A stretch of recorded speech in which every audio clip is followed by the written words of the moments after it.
በጾመ ፍልሰታ ወቅት የትኛውን የእመቤታችን ድንግል ማርያምን ጸሎት እንጸልይ የሚል ጥያቄ ላለባችሁ ለዚህ ጥያቄ ትልቅ መልስ ይዤላችሁ መጥቻለሁ። እንዲሁም ደግሞ ከጸሎት ባሻገር በዚህ ጾም ውስጥ ምን ነገሮችን ብንሰራ ከጾሙ ጋር አብሮ ይሄድልናል የሚለውን ነገር እንዴት ማስኬድ እንዳለብንና ምን ማድረግ እንዳለብን ከጾሙ ጋር በጋራ ምን ብንሰራ ጾማችን ተቀባይነት እንደሚኖረውና ከጌታችን ከአምላካችን ከመድኃኒታችን ከኢየሱስ ክርስቶስ እንዲሁም ከእመቤታችን ከቅድስት ድንግል ማርያም ረድኤትና በረከትን እንደምናገኝ የሚያሳይ ቪዲዮ ወደ እናንተ አደርስላችኋለሁ። እንዲሁም ደግሞ አልጾምም የሚል ወይም በጾም ላይ አመጽ የሚፈልግ ሰው ካለ ጾምን አልጾምም የሚል ሰው ካለ ለዛም የሚሆን መልስ አዘጋጅቼላችኋለሁ። ሁሉንም በየሰዓታቸው ወደ እናንተ የማደርስ ነው የሚሆነው። እናንተ ቪዲዮውን ላይክ፣ ቻናሉን ሰብስክራይብ እያደረጋችሁ አብራችሁኝ እንድትቆዩ በትህትና ጠይቃለሁ። ባካችሁ ለብዙ ሰው እንዲደርስ ላይክ እያደረጋችሁ ቪዲዮውን ጀምሩት። እሺ፣ በመጀመሪያ ጾም አልፈልግም ለምትሉ ሰዎች እስኪ ይችን ቪዲዮ አዳምጣችኋት ነው ርዕሰ ሊቃውንት አባ ገብረ ኪዳን ግርማ አልጾምም ካልክ እንዲህ ትሆናለህ ብለው ዝርዝር ትንትን አድርገው አስቀምጠዋታል። ምን ሆናለሁ ነው? እስኪ ምን ሆነውን አንጾምም ስንል በጋራ ተከታትለን እንመለስ፣ ይነግሩናል። ሰው መሆን ከፈለጋችሁ ጾሙ። አውሬ መሆን ከፈለግ ብላ 24 ሰዓት። እንስሳ መሆን ከፈለግ እንዴ እባብ እንኳን እኮ ይጾማል። እባብ 40 ቀን ይጾማል። ስለዚህ እግዚአብሔር ሰሞች ጾም ምንድነው ከተባሉ የሰው ክብር ሰውነት ነው። ሰውን ሙሉ የሚያደርገው ሲጾም ነው። የማይጾም ሰው ሙሉ አይደለም፣ ጎደሎ ነው። ጾም ቅድም ነገርኳችሁ፣ 3 ነገር ነገርኳችሁ። እግዚአብሔርን ያስመስላል፣ መላእክትን ያስመስላል። አይበሉም አይጠጡም መላእክት። ሀዩ ከመመላእክት ይባላል። የመላእክት ኑሮ መላእክት እንደኛ ባልንጀራ የሚሆኑን ምግብ በቀነስን ጊዜ። ጾም የፈቃድ ጉዳይ ነው። ጾም በፈቃድ የሚደረግ ነገር ነው። የእግዚአብሔርን ትእዛዝ ማክበሪያ ነው። እግዚአብሔር ጾሙ ካለ እኛ መጾም አለብን። ባንጾም ደግሞ የሚመጣብንን ችግር ራሳችንን እንረከባለን። ያ ማለት በግዴታ የሚጫንብን ቀንበር አይደለም። ጾም በግዴታ የሚጫንብን ቀንበር ሳይሆን በመጾማችን ጥቅም እንድናገኝ ስጋዊ ፍላጎቶቻችንን ገታ እንድናደርግ ወይም ደግሞ በኃጢአት ተገርኝተን ተገዝተን የምንጠፋ ሰዎች እንዳንሆን ሰውነታችንን የምንገታበት መንፈስ ቅዱስ በእኛ ላይ እንዲያድርብን እግዚአብሔር በእኛ እንዲያድርብን የምናደርግበት አንደኛውና ዋነኛው የሰውነት መግዣ የእግዚአብሔርን ትእዛዝ ማክበሪያና መንፈስ ቅዱስን በእኛ ላይ እንዲያድር የምናደርግበት ዋነኛው መስፈርት ነው። ዋነኛው ነገር የሚጾም ሰው መንፈስ ቅዱስ ይቀርባል፣ የተረጋጋ ጭምት ደግ ሰው ይሆናል ማለት ነው። ስለዚህ የመጀመሪያው መልእክት ይሄን ይመስላል ማለት ነው። አባታችንን ቃለ ሕይወት ያሰማልን እንዳልን ወደ ቀጣዩ ቪዲዮ እናልፋለን።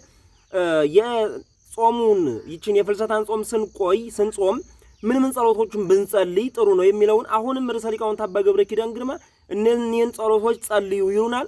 አሁንም ከርሳቸው በደንብ አድርገን እንከታተል፣ በደንብ አድርገን እናዳምጥና ጾሙን እንዴት መጾም እንዳለብን እዚህ ጋር እንገነዘባለን። ማለትም ምን ጸሎቶች ናቸው የሚጾሙት በፍልሰታ ወቅት? 64 ሰላም ለኪ ሁላችሁም እንድትደጉ በዚህ ጾም 64 ሰላም ለኪ የቅዱስ ፓትርያርኩን ስም እያነሳችሁ የጳጳሱን ስም እያነሳችሁ የገዳሙን ስም እያነሳችሁ የሕዝበ ክርስቲያኑን ስም እያነሳችሁ ይህን እያደረጋችሁ 64 ሰላም ለኪ በቀን እንድትጸልዩ ሁላችሁ።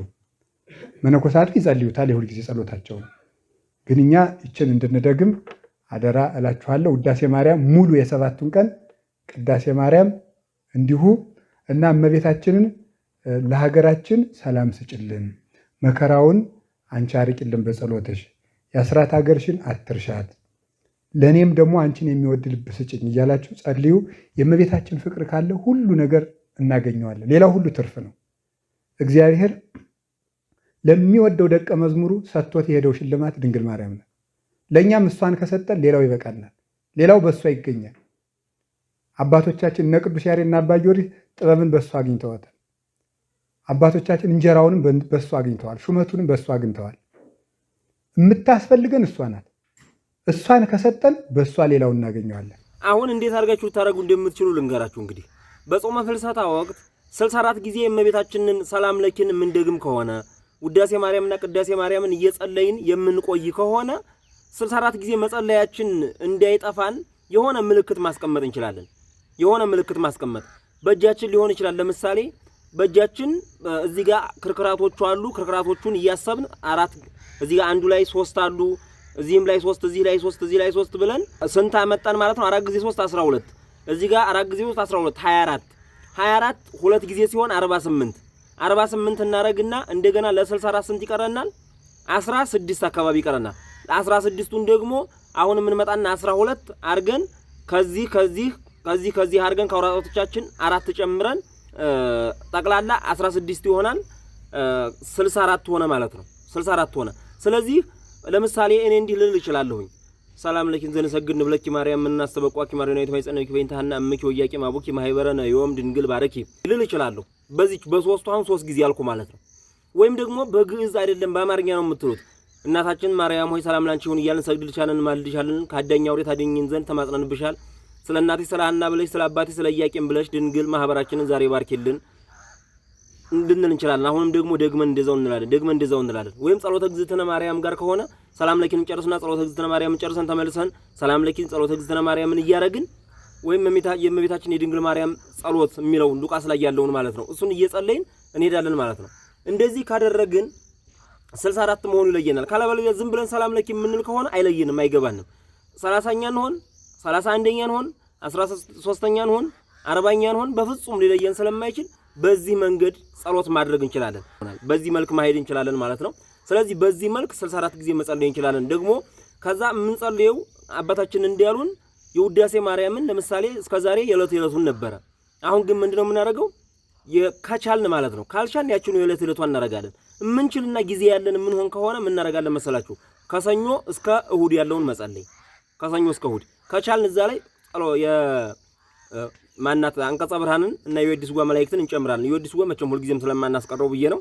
እና በአንድ ቀን ይሄን ከዛ ከቻልን አልፈን ደግሞ ቅዳሴ ማርያምን እንጸልያለን። እንደዚህ እያደረግን እመቤታችን በበረከት በረድኤቷ እንድትቀርበንና እንድትባርከን ማድረግ ይችን ጾምና የጸሎት ወቅት በሱባኤ ሆነን ማሳለፍ እንችላለን ማለት ነው። ይሄ ነው። ወደ ሌላኛው ጉዳያችን እንገባለን። አሁንም ርዕሰ ሊቃውንት አባ ገብረ ኪዳን ግርማ አንድ የሚነግሩን ነገር አለ። በዚህ ጾም እንደዚህ አድርጉ ይሉናል። በዚህ ጾም ይሄ ጾም ላይ ምን ማድረግ እንዳለብን ይነግሩናል። እስኪ ማቴዎስ ወንጌል ላይ ምንድነው አድርጉ እያሉን ያሉት? እናዳምጣቸውና ተመልሰን እንመጣለን። በእኛም ቻናል የታሰበ ነገር አለ። እስኪ እሱንም እናዳምጣለን። አንድ የቤት ስራ ልስጣችሁ። እስከ ፍልሰታ መጨረሻ ማቴዎስ ወንጌልን ጨርሳችሁ እስከ ፍልሰታ መጨረሻ ድረስ የጌታችን የኢየሱስ ክርስቶስን ሕይወት ማውጣት። ለምሳሌ ሲርበው እንዲያደርግ ነበር፣ ሰዎች ሲከራከሩት እንደዚህ ነበር የሚለው ልዝብ ነበር። ለምሳሌ አሁን የጧፍ ኩስታሪን አያጠፋም የተቀጠቀጠ ሸንበቆን አይሰብርም የሚለውን ይዞ ጭምት ነበር ጌታ። ማንንም መጉዳት አይፈልግም ነበር ብሎ ማውጣት ይቻላል። እና ለንስሐ አባታችሁ አሳርሙ። እሱ በልቡ ትሁት ነበር ብሎ ማውጣት ይቻላል። እኔ በልቤ ትሁት ነኝ ይላል ጌታ። ማንንም አይቀየምም ነበር፣ የዋህ ነኝ ይል ነበረ ጌታ። ለማንም ይራራ ነበር፣ የሚያደርጉትን አያውቁም ይቅር በላቸው ብሏልና እያሉ ሕይወቱን የእሱን ሕይወት ብቻ አውጥቶ እነዚያን እያዩ መሮጥ ነው። አሁን በዚህ ዘመን የምንጠቅሰው አንዳንድ ነገር አለ። ምን እኮን በቃ በዚህ ዘመን እኮ አርአያ የሚሆን አባት የለም። ምን በቃ ከባድ እኮ ነው ምናምን። መቼም ምክንያት ሞልቷል። ክርስቶስን እያየህ ሩጥ ብሏል ጳውሎስ። አባት ብጣጣ ክርስቶስ አባት ነው። በቃ እሱን እያየህ ሩጥ። ማቴዎስ ወንጌልን ሙሉውን ማቴዎስ ወንጌል ወደ 28 ምዕራፍ ነው ያለው። ይሄንን ምዕራፍ አንዱን ምዕራፍ ዛሬ፣ አንዱን ምዕራፍ ነገ በስቲያ ሌላኛውን ምዕራፍ እያደረጉ ከየምዕራፉ ጌታችን መድኃኒታችን ኢየሱስ ክርስቶስ ምን አይነት እንደነበረ ምን ይል እንደነበረ እሳቸው እንደነገሩን ማለት ነው። ሲርበው ምን ያደርግ እንደነበረ፣ ሲጠማው ምን ያደርግ እንደነበረ፣ ምን አይነት ሰውነትን ስጋ ቢለብስም ምን አይነት እንደነበረ እነዚህን እያንዳንዱን ማጥናትና ማውጣት። ያ ማለት ምን ማለት መሰላችሁ? ያ ማለት የጌታችንን እንትን እያወጣን ነው። ስናወጣ በሌላ ቋንቋ ምንድነው የጌታችን የመድኃኒታችን የኢየሱስ ክርስቶስ ያቺ ሚላት ነገር ያቺ ያረጋት ነገር በውስጣችን ያድርብናል። ስለዚህ እኛም ጭምቶች ከሆነ ጭምት እንሆናለን፣ ትዕግስተኛ የሚል ከሆነ ትዕግስተኛ እንሆናለን።